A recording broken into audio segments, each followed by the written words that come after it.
direito ao desporto e à cultura física está consagrado na Constituição, mas os números indicam que estamos a trair abril. No país da União Europeia com piores índices de atividade física, há crianças que não têm sequer 1 hora de desporto por semana.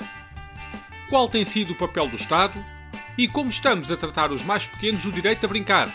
São convites à reflexão com Filipe Passos e Frederico Lopes. –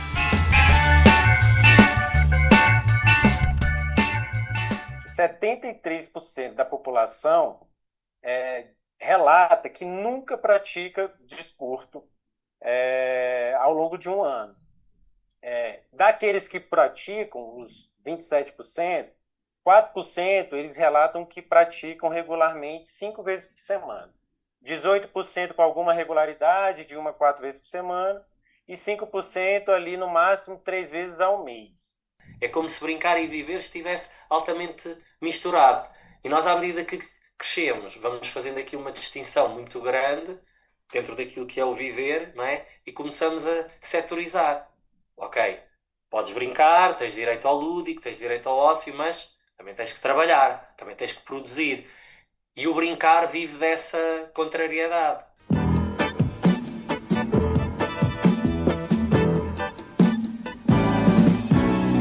Vai ginasticar. Ginasticar? É bom ginasticar. Vamos lá praticar. Dá mais força ao coração. Pois então, tens razão. Vai ginasticar. Ginasticar? É bom ginasticar. Vamos lá praticar. Dá mais força ao coração. Os números não são animadores. 73% dos portugueses afirma nunca se exercitar ou praticar desporto, situando o país como o pior da União Europeia a este nível. Já o Instituto Nacional de Estatística revela que Portugal investe 40 euros por habitante em desporto, quando a média europeia está nos 113 euros. A Organização Mundial de Saúde recomenda que as crianças tenham entre 3 a 5 horas de aulas de educação física por semana, mas a nossa realidade indica que há crianças que nem uma têm.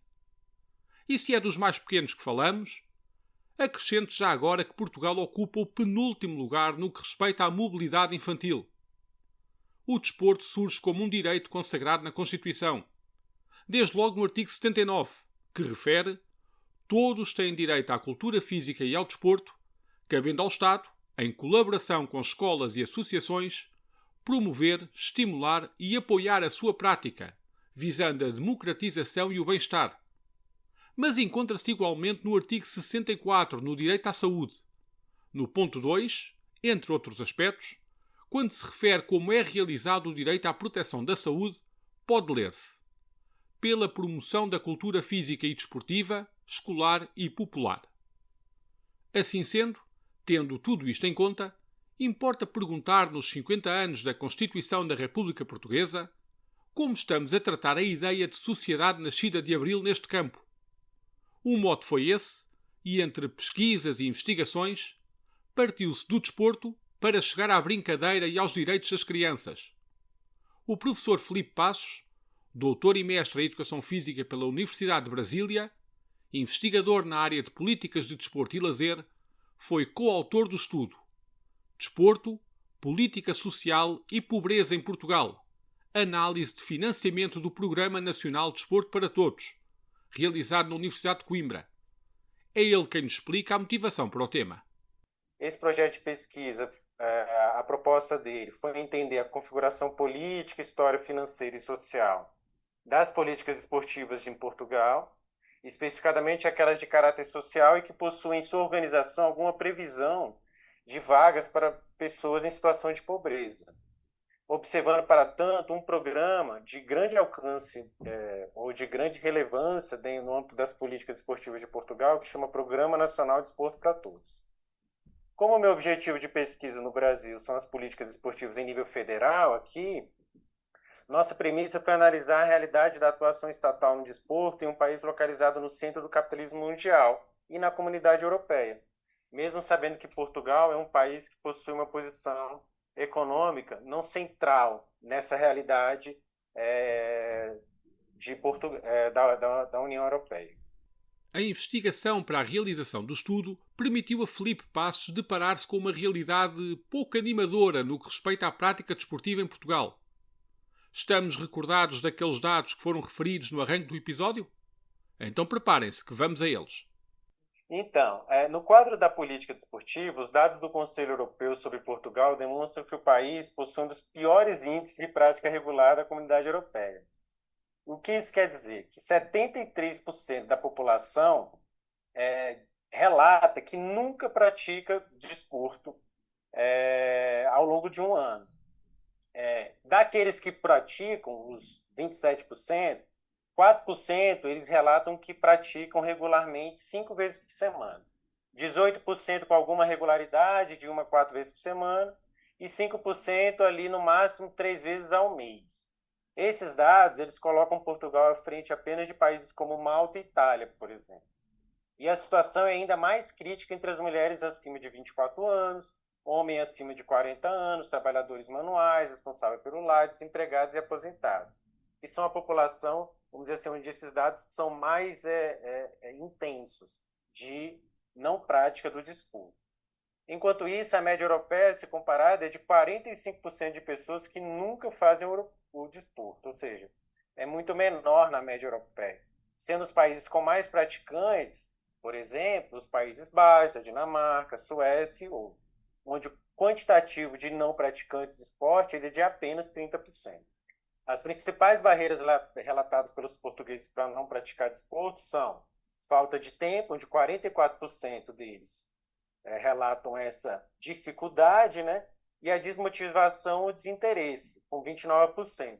Além de fatores como tipo de trabalho, idade, a localização geográfica, isso no país e nos próprios centros metropolitanos, a escolaridade, são fatores que impactam negativamente e colocam os índices de Portugal para baixo, né? Esse é um dado factual sobre a realidade de Portugal. Um estudo divulgado em 2018 pela Faculdade de Ciências e Tecnologia da Universidade de Coimbra revelou que 1/3 das crianças de Coimbra e Lausanne, com idades compreendidas entre os 6 e os 10 anos de idade, não pratica desporto extracurricular. Já no que respeita às barreiras a essa prática, a mesma instituição concluiu que o dinheiro e falta de tempo são os principais entraves. Já o estudo Clean Cities agregou dados de 36 cidades europeias para concluir que Lisboa é a segunda pior para as crianças andarem de bicicleta. Foi com estes dados em mente que pensei se quando uma criança está a andar de bicicleta na cidade, ou está na escolinha de futebol ou nos treinos de mini-basket, estará a brincar ou a praticar desporto. Ou então, pensei eu, se afinal brincar não será de certa forma uma primeira etapa para o desporto. Frederico Lopes é professor, doutorado em Motricidade Humana pela Faculdade de Motricidade Humana e investigador nas áreas do jogo e desenvolvimento infantil, psicologia ambiental e sociologia de infância. É o coordenador da rede portuguesa da International Play Association. E foi quem explicou que aquelas minhas reflexões sobre estabelecer uma ligação entre brincadeira e desporto podem não ser tão simples como à primeira vista parecem. Acho que essa assunção é uma assunção muito legítima, mas é aqui duplamente, portanto, é desafiante por um lado e por outro lado pode ser um pouco perniciosa. Eu vou começar pelo lado, portanto, mais pernicioso para depois chegar ao lado, digamos assim, mais desafiante. Nós quando olhamos para aquilo que é o brincar e sabendo todos nós, portanto, enquanto adultos, não é?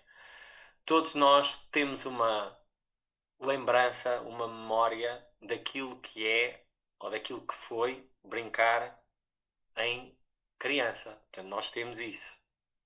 E sabemos que naquilo que é o nosso processo de crescimento, portanto, o nosso desenvolvimento, não é? Num processo aqui mais ontogenético, não é? De ontologia, digamos assim, ainda que o lúdico faça parte daquilo ao longo e nos acompanhe ao longo da nossa vida inteira, não é? Porque brincar não é um comportamento que seja especificamente só das crianças, portanto, acompanha-nos ao longo do nosso ciclo de vida, nós vamos, de certa maneira, fruto daquilo que é nosso trajeto, os nossos percursos, as nossas escolhas, esta ideia de que nos vamos preparando para entrar no mundo do trabalho. Portanto, nós vamos esquecendo, de certa maneira, aquilo que é o brincar do ponto de vista e da perspectiva da criança. E, portanto, se nós olharmos para o brincar como uma linguagem, como qualquer coisa que durante a primeira e a segunda infância nos é muito natural, muito quase que orgânica, intuitiva, espontânea, não é? A dada altura, à medida que vamos fazendo este processo de crescimento e de desenvolvimento, olhamos para trás e tentamos muitas vezes lhe dar uma forma, lhe dar um encaixe, dar-lhe uma estrutura, dar-lhe um fim, definir-lhe um objetivo. Portanto, como se ele por si próprio não bastasse em si mesmo. E, portanto, nessa medida, portanto, o brincar em si mesmo, o brincar pelo prazer de brincar, que essa será a sua principal função, que é esta ideia de que, portanto, nós, portanto, as crianças, portanto, as pessoas, quando estão a brincar, portanto, aqui a grande questão e a grande finalidade, assim, de uma maneira assim, que eu acho que se percebe, assim, e que é muito assim fácil de entender, que ele serve para tornar o mundo mais interessante e tornar o mundo menos ameaçador. Portanto, tem assim uma função um bocado terapêutica, de cura, assim, de uma perspectiva mais, portanto, alargada.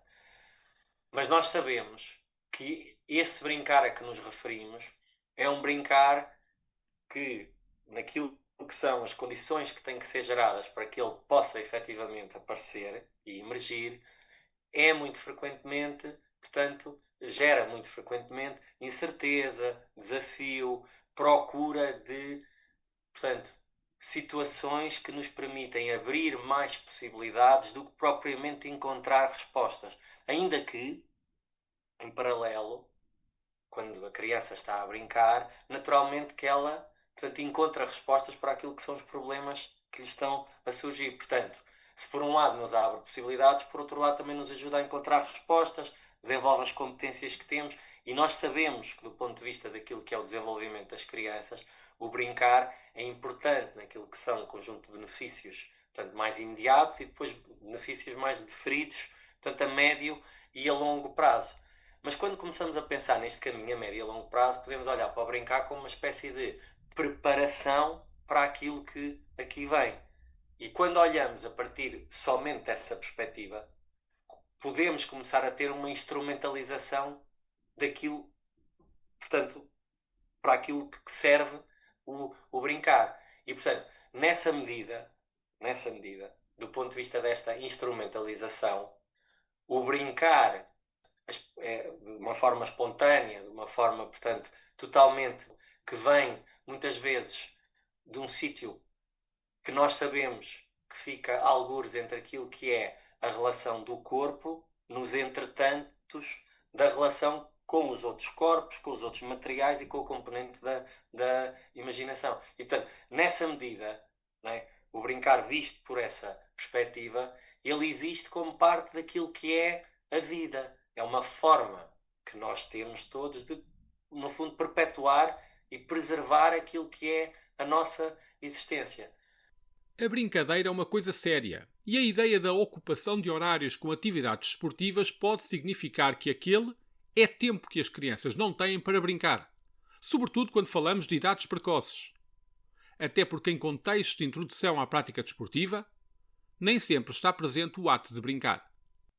Aquilo que nós sabemos, aquilo que acontece hoje em dia no nosso cotidiano, nós sabemos que o tempo livre que a criança tem e o modo como ele é ocupado está muito designado, portanto, àquilo que são aquelas atividades para a escola.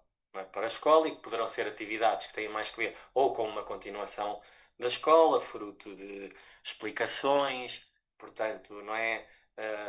portanto, e outro tipo de, portanto, esse nicho, não é, não é, de atividades que se relacionam muito com a escola, e depois temos as atividades culturais, recreativas e as atividades desportivas.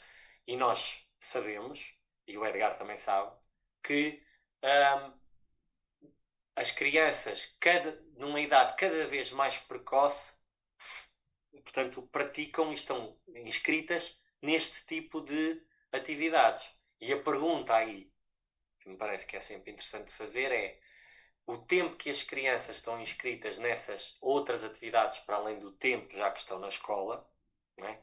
É um tempo que está a ser utilizado para o cumprimento dos objetivos inerentes àquilo que são, não é, essas atividades, e eu podia questionar que esse tempo nos quais, onde as crianças estão a desempenhar essas atividades é tempo que as crianças não têm para poder estar a brincar e encontrarem-se com outras crianças fora da escola e para poderem estar a brincar umas com as outras. Que, curiosamente, há umas boas gerações atrás, porque já são umas boas gerações, portanto já estamos a falar há algumas décadas, porque isto tem vindo a ser um processo, não é? Nas últimas décadas temos caminhado para aí, não é?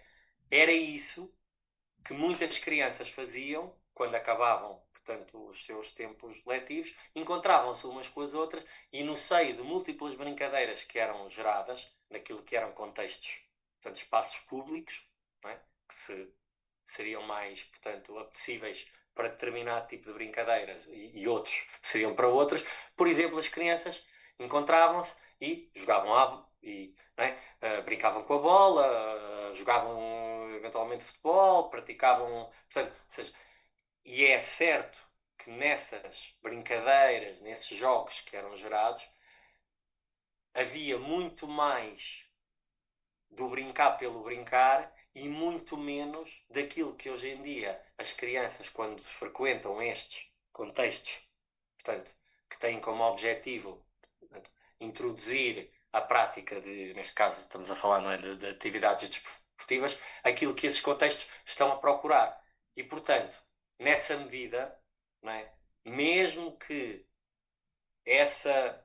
portanto, do ponto de vista mais desportivo, portanto, haja um esforço, e por certo que haverá em alguns contextos, e de reconhecer que de facto a criança, quando está nesses lugares, nesses espaços, não é, pode efetivamente e aprenderá até melhor e de uma forma mais rápida aquilo, portanto, esta iniciação é a prática das atividades de uma forma mais prazerosa, porque é mais lúdico, não é?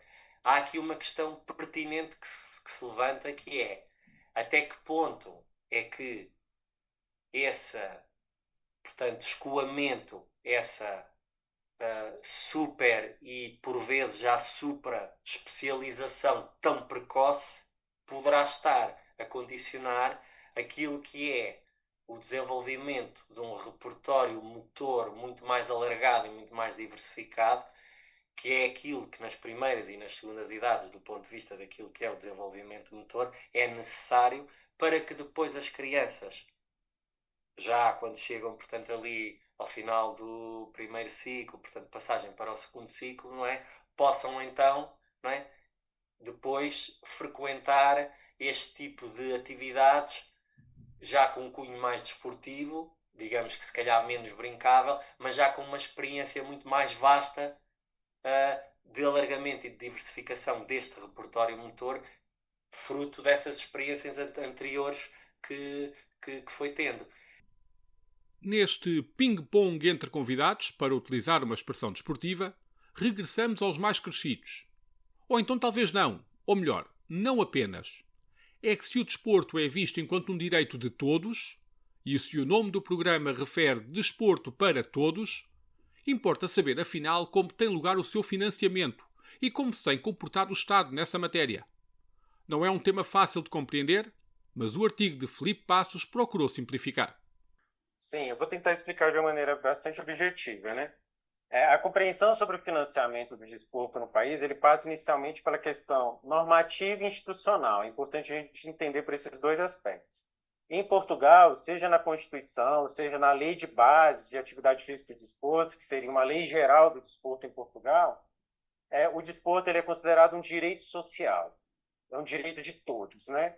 Tendo o Estado o dever de promover esse direito a toda a população. Essa definição normativa ela acaba afetando a formulação dos programas governamentais, que tendem a incluir o desporto como parte das políticas públicas, criando estruturas governamentais para promover a prática no país, em colaboração com entidades da sociedade civil em geral, do setor esportivo, de unidades educacionais do ensino básico e superior, e outros que, assim, se interessam pelo fenômeno esportivo. Em nível nacional, o principal órgão que da estrutura estatal para planejar, executar e articular as políticas é o Instituto Português de Desporto e Juventude, IPDJ. Sabendo disso, o nosso foco passou, e aí eu entro um pouco no artigo que eu produzi, foi compreender a configuração orçamentária desse órgão.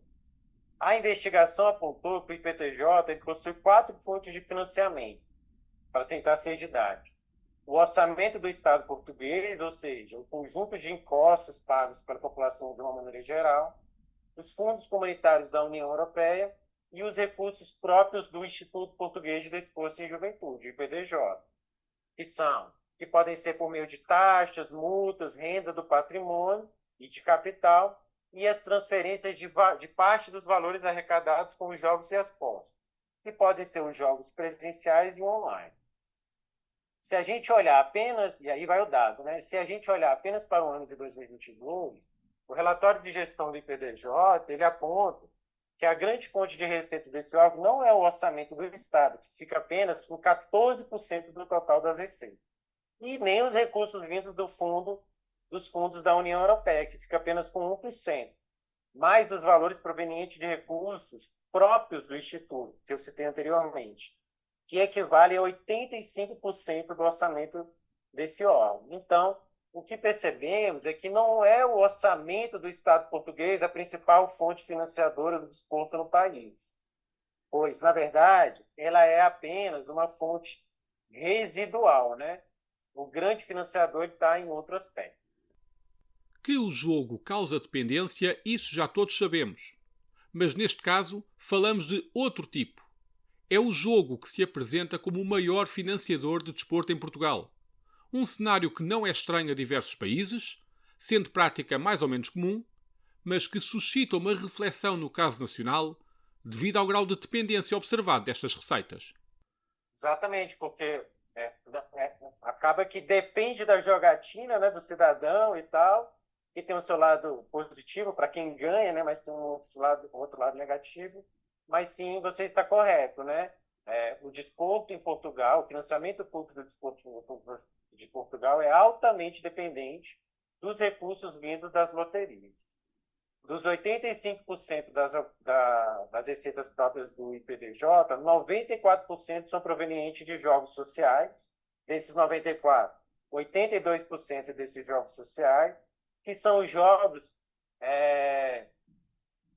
geridos pela Santa Casa de Misericórdia.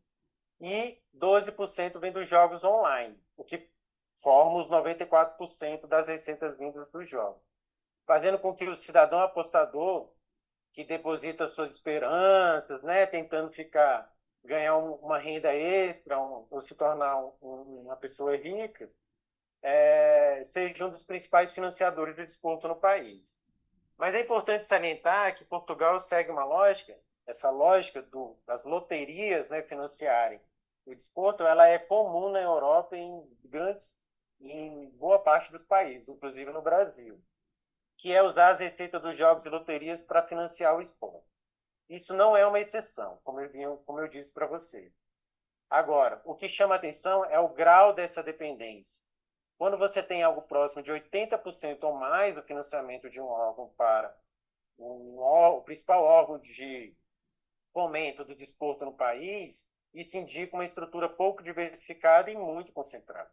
Então, não é que seja algo fora do padrão europeu, mas é o caso em que essa lógica aparece de forma muito intensa, o que pode gerar limites para a própria política desportiva, especialmente quando se trata de ampliar o acesso ao esporte para a população em geral do país. Num artigo no Jornal Público em 2024, Frederico Lopes formulou duas ideias que me prenderam a atenção.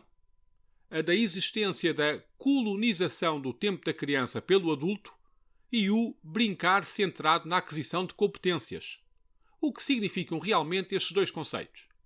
Eu acho que nós não só colonizamos o tempo das crianças em relação ao modo como elas usam esse tempo, portanto, colonizamos, portanto, no sentido de definir muito, tanto o quê, como, com quem e onde, como também, nesse processo, acabamos por colonizar e supercodificar o brincar.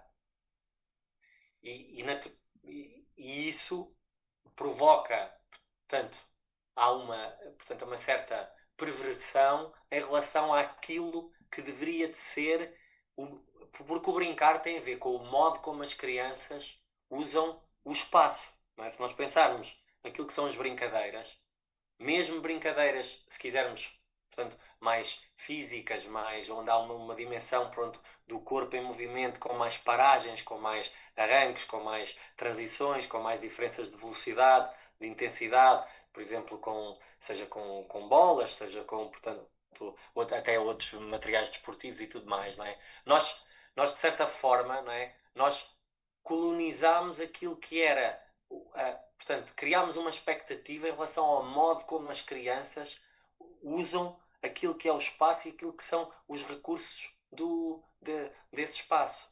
E, portanto, tornamos também o brincar como algo que é muito, portanto, específico para acontecer quando há um conjunto de condições que se têm que reunir para tal. Quando o brincar naquilo que é a sua, portanto, essência e aquilo que as crianças procuram fazer quando estão a brincar, não é?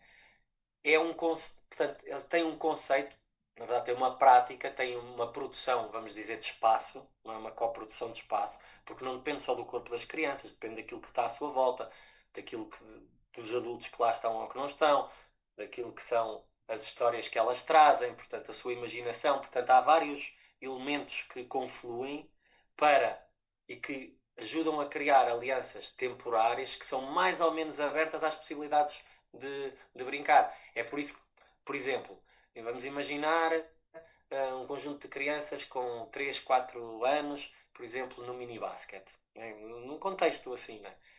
E estão, por exemplo, são todas organizadas para poder atirar, portanto, a bola, não é? Num cesto que foi colocado à altura, não é?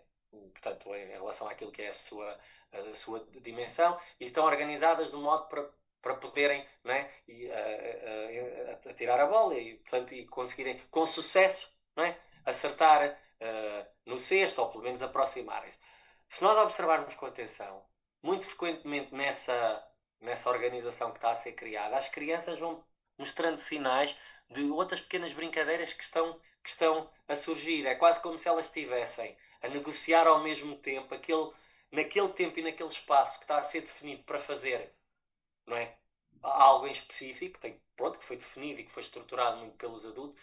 Elas entram numa espécie numa co-negociação, não é? Na procura de criar um outro espaço-tempo no qual o brincar possa emergir. E naturalmente que em crianças, estamos a falar por crianças, não é? Por exemplo, do pré-escolar, não é? Situando do ponto de vista, não é? da escola, não é? Portanto, isso é um comportamento que é altamente expectável, não é? Que é altamente, porque as crianças são sensíveis àquilo que são às flutuações que estão a acontecer, à própria atmosfera que está a ser criada, porque é quase como eu não consigo, nem a criança consegue, as crianças não conseguem evitar não brincar. Na língua portuguesa, brincar nem sempre está associado a uma ideia de diversão. Não brincas comigo, ou pensas que ando aqui a brincar, ou brincar é no parque. São tudo expressões que distorcem a ideia de brincadeira. Quando nem é um exclusivo das crianças. Se calhar, quando juntamos os amigos e vamos à bola, ou combinamos aquela jantarada, estaremos, enquanto crescidos, a brincar um bocadinho.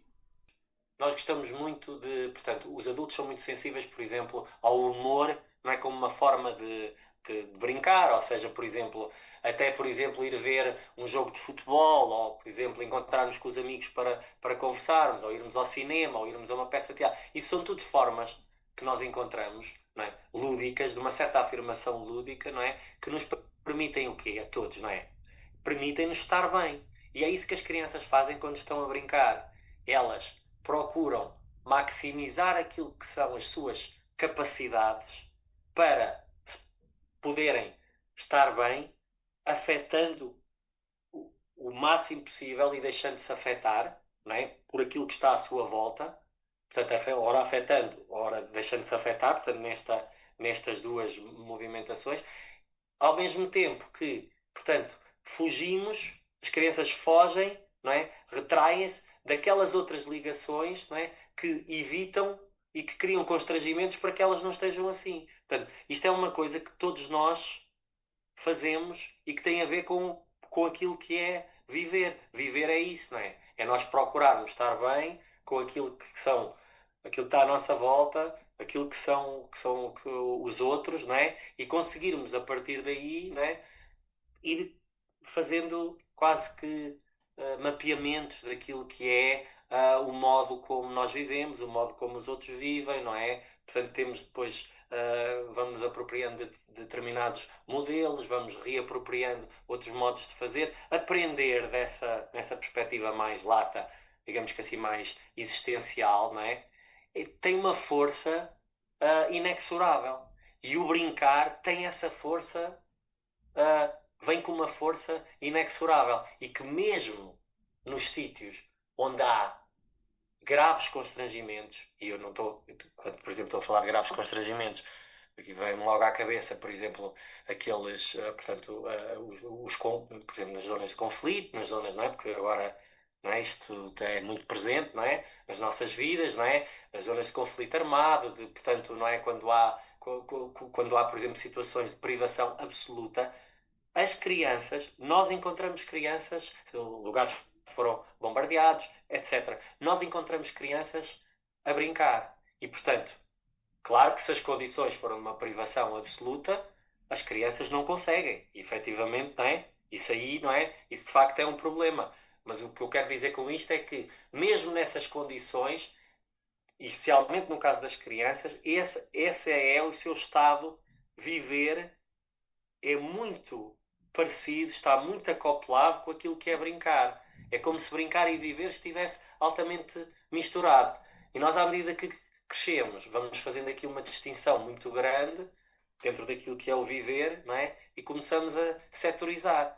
Ok, podes brincar, tens direito ao lúdico, tens direito ao ócio, mas também tens que trabalhar, também tens que produzir. E o brincar vive dessa contrariedade, porque sendo um comportamento que tem uma essência que é não produtiva, que é oportunista, que é contingente, ao mesmo tempo depois possibilita criar aquilo que não é, as condições necessárias para que se faça depois uma apropriação, digamos que mais racional e mais conectada com esse modo de viver e que está muito ligada à nossa dimensão de trabalho. Porque nós hoje em dia, eu penso que todos nós enquanto sociedade, portanto, enquanto coletivo, especialmente, pronto, isto é partilhado, não sei, não é só cá em Portugal, portanto, nos países, digamos que mais industrializados, se quisermos fazer essa distinção, ou nos países mais, portanto, não é, mais é aquela distinção entre o norte e o sul, não é? Portanto, o vetor trabalho é um vetor, é uma dimensão que ocupa, que é muito expressiva e que dá muito sentido a quem nós somos. Referiram-se neste episódio alguns rankings e não será fácil contabilizar esse tipo de dados relativos à brincadeira. Contudo, cá vai um. Particularmente assustador. Um estudo apoiado pela Unilever, empresa que detém marcas de produtos de limpeza, concluiu que as crianças a nível mundial têm menos tempo de ar livre do que um recluso. A campanha intitulada Free the Kids foi realizada em 2016 e acompanhou a rotina de mais de 12 mil crianças de países como Estados Unidos, Brasil, Turquia, África do Sul, Indonésia, Reino Unido, entre outros. A conclusão foi que a maioria tem 1 hora ou menos por dia para brincar ao ar livre. O Alto Comissariado das Nações Unidas para os Direitos Humanos recomenda para os prisioneiros 2 horas diárias. Perguntei a Frederico Lopes se existem rankings que nos indiquem como se situam as crianças portuguesas ao nível da brincadeira. Nós temos, portanto, um inquérito, há um estudo que tem vindo a ser feito que se chama Portugal a Brincar, pela, portanto, Escola Superior de Educação de Coimbra, pelo Instituto de Apoio à Criança e depois em parceria com as Estrelas e Ouriços, aquele jornal, a revista, aliás. E, portanto, temos vindo a fazer, portanto, esse estudo, ou melhor, tem vindo a ser, realizado por essas 3 entidades, e aquilo, por exemplo, os resultados mais recentes deste estudo, portanto, Portugal a Brincar de 2025, portanto, o que referem, de uma forma assim muito geral, muito sintética, é que, de facto, sim, o lugar preferencial onde as brincadeiras, portanto, acontecem é muito o contexto de casa e, portanto, e o contexto, portanto, da escola, portanto, não é? E que temos, portanto, e que o tempo que as crianças efetivamente têm disponíveis para brincar no exterior é um tempo bastante reduzido dentro daquilo que é a organização do seu cotidiano. Estes resultados, assim, de uma forma geral, pois, claro, há aqui uma parte, portanto, significativa de brincadeiras que têm a ver com o digital, não é? Que, pronto, naturalmente também entra aqui, não é?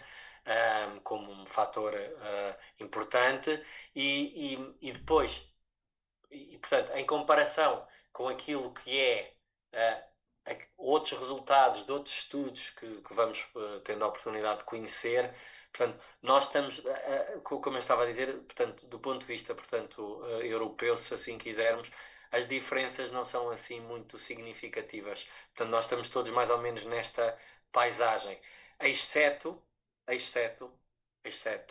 naquilo que são, por exemplo, os países mais, portanto, a norte, e aí já muito que tem que ver com, especialmente naquilo que são em contextos de primeira infância, de pré-escolar, não é? Que, por exemplo, valorizou muito, portanto, o pré-escolar, muito a partir daquilo que é o brincar e, portanto, as experiências de risco e de desafio. As crianças passam muito tempo no exterior e, portanto, aí nesse contexto específico e educativo é muito diferente da realidade que nós temos cá, não é? E, portanto, é um bocado, ou seja, estamos nessa, portanto, vivemos essa, ou seja, os resultados que temos não são assim tão diferentes, portanto, nós não estamos tão abaixo, se quisermos falar nesse ranking, por comparação com outros países. Sabemos é que, por exemplo, do ponto de vista daquilo que é a autonomia e a liberdade que os pais dão, por exemplo, para as crianças saírem à rua, fazerem pequenos trajetos sozinhos, por exemplo, à volta ou com outras crianças nos seus bairros, fazerem percursos casa-escola, que são oportunidades importantes para as crianças poderem brincar. Nós aí, desse ponto de vista, aí sim estamos dentro do ranking de países europeus, nós estamos na cauda e continuamos porque acabamos por atribuir essas permissões, essas licenças. Isso acontece sobretudo quando as crianças passam do primeiro para o segundo ciclo, portanto só ali a partir do 5º ano, enquanto que, por exemplo, os países nórdicos, o Japão e outros países, né, acabam por ter, eles atribuem essas licenças de mobilidade numa idade, portanto, mais precoce. Naturalmente que são fatores que contribuem para criar um constrangimento grande. Pois há um outro, também é muito importante de se dizer já agora, que é o trânsito. Não é? Portanto, as nossas cidades, os nossos espaços, os nossos lugares, portanto, não estão pensados nem estão desenhados numa perspectiva que seja muito amiga ter crianças no espaço público. Aliás, os pais, os adultos, referem como principal obstáculo para a livre circulação de crianças no espaço público o trânsito. E, portanto, isso também é um aspecto importante e é um constrangimento, né? E que funciona como uma barreira, um constrangimento muito forte para que os pais sintam segurança para permitir que as suas crianças possam sair de suas casas, encontrarem-se com os seus amigos e poderem, não é, depois descobrir aquilo que são as brincadeiras que lhes fazem mais sentido. Ou seja, há aqui assim, lá está, esses fenómenos são efetivamente, portanto, complexos. O Programa Nacional de Desporto para Todos apresenta-se com a intenção de apoiar a generalização da prática desportiva. De acordo com o site do IPDJ, o programa tem como missão promover a prática da atividade física e desportiva não federada para todos os cidadãos, de forma transversal nos diferentes contextos da sociedade. Mas Filipe Passos notou no seu estudo que é possível fazer mais em matéria de alocação de recursos e deixa algumas conclusões e reflexões sobre o tema. E aí eu vou tentar explicar um pouco assim, os achados da pesquisa científica que eu realizei, né, em Portugal, quando eu estive, né, há algum tempo atrás. Então, podemos dizer que o IPTJ, que é esse instituto que fomenta o esporte em nível nacional em Portugal, ele atua na esfera do desporto de rendimento, apoiando financeiramente o desporto federado e, em geral, as ações de formação de atletas, além de manter o Centro Desportivo de Jamor, que é um centro de excelência do país, e o Departamento de Medicina. Ao mesmo tempo, o IPDJ ele promove o desporto para todos, a partir de um programa de infraestrutura desportiva e um programa que se chama Desporto para Todos, que esse foi o meu objeto de pesquisa, né? Por quê? Porque esse programa ele é destinado a generalizar a prática para todos os cidadãos, independente. O papel do IPDJ nesse programa é financiar projetos esportivos em todo o país no limite de 60% do custo total dos projetos. Apesar disso, o que o nosso levantamento mostrou é que os proponentes, em média, pleitearam no ano de 2022 somente 38% do custo total dos projetos apresentados, considerando que o restante seria pago ou por fontes próprias dessas entidades proponentes, né, cobrando mensalidades dos seus usuários, ou a partir de receitas próprias, o que, na sua estrutura de projeto, daria os 26% do custo, empresas que patrocinam com 22% dos custos, e com recursos públicos das câmaras municipais e juntas de freguesias com 8% mais ou menos. Os restantes 6% eu não consegui identificar nos contratos programas que eu analisei do IPDJ. E aí o que a nossa pesquisa revelou é que o IPDJ, em média, ele não financia nem próximo do seu máximo de 100%, nem dos solicitados pelas entidades proponentes, que é 38%, repassando recursos para os projetos aprovados no Programa Desporto para Todos, em média de somente 14%. Então, é um instituto que pode financiar 60%, as instituições da sociedade civil solicitam 38% em média, mas o órgão só efetua 14% do custo total. O resultado disso é que, para que esses projetos se viabilizem, diante da frustração de receita junto ao IPDJ, as outras fontes têm que cobrir, colocando o principal órgão nacional de fomento do desporto como um dos que menos contribui financeiramente dentro de todas as fontes que citamos. Agora, vem a pergunta-chave. Se o recurso não está indo, por exemplo, para um programa que é destinado a toda a população, para onde está indo esse recurso? Bom, a nossa pesquisa mostrou que, em termos de magnitude, isto é, do tamanho da despesa com o programa Desporto para Todos em relação à despesa total do IPDJ, o dado que temos, a partir dos relatórios de gestão, é que esse programa ele corresponde somente a 2,5% das transferências correntes do IPDJ. Insisto, 2,5%. Ao passo que os valores destinados às federações esportivas equivalem a 75% do total dos recursos do IPDJ. Assim, o que vemos nessa realidade é uma excessiva concentração de recursos no fomento do desporto federado e uma ínfima transferência de recursos para o principal programa, em nível nacional, de generalização da prática desportiva no país. Situação que coloca a classe trabalhadora, em particular aqueles em risco social, diante de uma realidade em que o acesso à prática do desporto pelas vias do fomento público tende a ser subfinanciado e tendencialmente aquém das necessidades sociais. Mas é importante destacar, Edgar, que nossa análise não sugere que o fomento ao desporto federado é desimportante ou algo do gênero, não é isso. Mas expressa que estamos diante de uma extrema desigualdade na distribuição de recursos entre o desporto federado e um programa de generalização de prática desportiva. Essa realidade poderia ser revista em prol da população em geral do país que carece de incentivo à prática de desportiva, como mostram os dados do Conselho Europeu que você citou no início. Existe o Dia Internacional do Brincar. É 11 de junho. A IPA Portugal é um ramo da IPA World e tem como missão, entre outras coisas, defender o direito a brincar, reconhecido como direito humano fundamental conforme o artigo 31 da Convenção sobre os Direitos da Criança. Frederico Lopes fala-nos mais sobre a associação.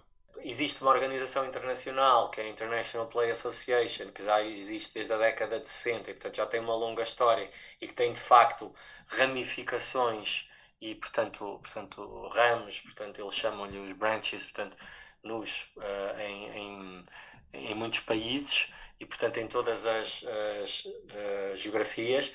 E Portugal, portanto, nós tínhamos existia o ramo português, portanto, já existia desde a década de 90 que existia, portanto, o ramo português do IPA, mas enquanto associação, portanto, sem fins lucrativos, portanto, nós temos, não é, a Associação Portuguesa pelo Direito a Brincar. Esta, portanto, foi fundada no ano passado e, portanto, em junho de 2025. Portanto, nós estamos constituídos enquanto associação.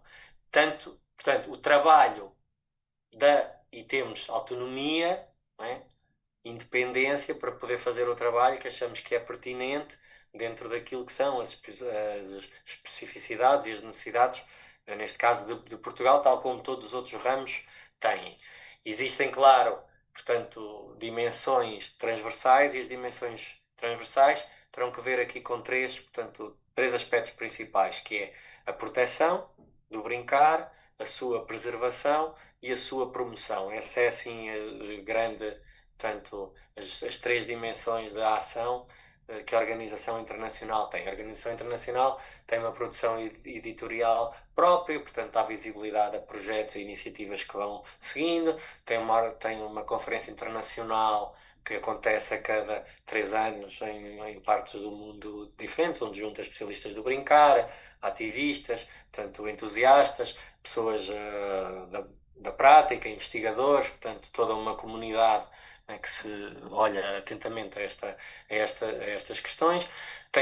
Produzem também, portanto, webinars e seminários de sensibilização e, portanto, têm uma ação, de facto, muito importante. Têm tido uma relação até bastante próxima com com o Comitê, portanto, das Nações Unidas, né, que trata estes assuntos. Nomeadamente, há aqui uma questão muito importante. Isso aconteceu, por exemplo, foi em 2013, quando houve um comentário geral que foi, por exemplo, realizado portanto, ao artigo 31º, que está na Convenção dos Direitos das Crianças, portanto, ao direito a brincar. As Nações Unidas reuniram um painel de especialistas para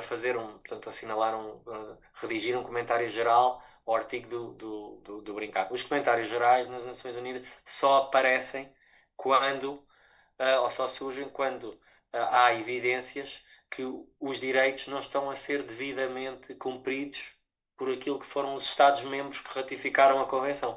Portugal tem a Convenção, portanto, ratificada desde 1990 e, portanto, o que se constatou foi que os Estados partes, que é assim que vem a designação dentro da Convenção, não estavam a fazer aquilo que era necessário no sentido de proteger, promover e preservar o brincar e, portanto, foi feito um comentário geral e com isso veio uma revisão de literatura e, portanto, uma série de indicações a chamar a atenção para os Estados partes terem mais atenção e, no fundo, desenharem aquilo que era políticas, tanto nacionais como locais, e criarem condições até para que organizações locais pudessem efetivamente trabalhar no sentido de, portanto, o direito a brincar ser devidamente assistido e cumprido. Antes do 25 de abril de 1974, o ensino só era obrigatório até à 4ª classe e somente 22% das crianças frequentavam o segundo ciclo do ensino básico.